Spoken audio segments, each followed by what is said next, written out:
This is a London Broil Roast, and it's big. And I've always seen people put them in a crock pot or something, or roast them somehow, bake them in an oven. I'm going to air fry this one at 400 degrees for about 10 minutes on one side, about maybe 4 or 5 minutes on the other. Just salt and pepper it is all I'm going to do. Now, I am using my own blend of peppers that I make myself. It could be black pepper if you want to, but this is a blend of various different kind of bell peppers and hot peppers, jalapenos, and all kinds of different ones, cayenne. Here we go, let's go into the oven.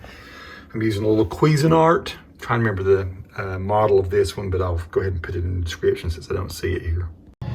So I have set it to 10 minutes. 400 degrees, and I put it on the upper rack so it can kind of sear the top of it. And friends, this is how the roast looks 10 minutes after cooking. I'm getting ready to flip it over, salt and pepper the other side, stick it back in for, I'm going to say 5 minutes, and I'll check it. And so this is both sides cooked. You can see here from my hand here, the bottom of this is peeled. How big that is. It's pretty thick, pretty big chunk. Let's see how it looks when we cut it open. So it's actually pretty awesome looking. It's thick and juicy and a little, kind of medium rare is what I would say. I've cooked it.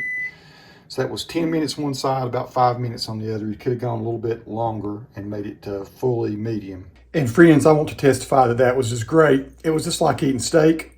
So you can shy away from cooking a roast like a steak if you want to, just out of tradition, but I'm here to tell you it was good. It was like eating steak. I cut it up nice and small, ate it with some sauce and some vegetables that I had. My dog loves it. I love it. Peace to all who watch. Subscribe to the channel if you like.